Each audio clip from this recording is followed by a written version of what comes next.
சொத்தில் பாதி ஏழைகளுக்கு கொடுக்கிறேன். நான் ஒருவரிடத்தில் எதையாகிலும் அநியாயமாய் வாங்கியது உண்டானால் நாளத்தனையாக திருப்பி செலுத்துவேன் என்றான். அல்லேலூயா.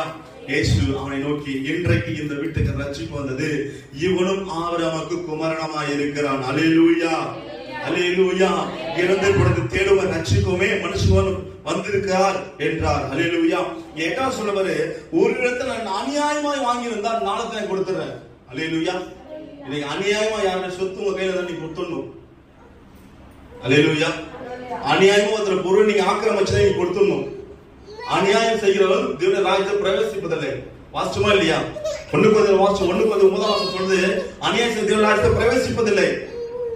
அப்போ இங்க சகீர் வீட்டுக்கு ரட்சிப்பு வந்ததுக்கு காரணம் என்னன்னா, அவன் அநியாயத்தை தேவனுக்காக சமர்ப்பிச்சான். நான் அநியாயமா வாங்கினா நான் நாளத்தனை கொடுத்துறேன். உடனே சொல்றாரு, இன்றைக்கு உன் வீட்டுக்கு ரட்சிப்பு வந்தது, நீயும் ஆபிரகாமுக்கு குமாரனா இருப்பாய் வசனம் சொல்லுது.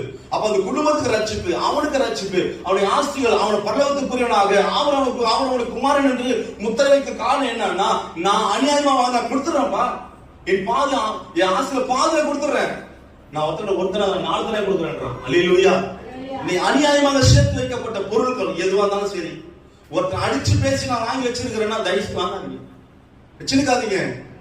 பரலோக ராஜ்யம் பிரவேசிக்க முடியாது. அல்லேலூயா.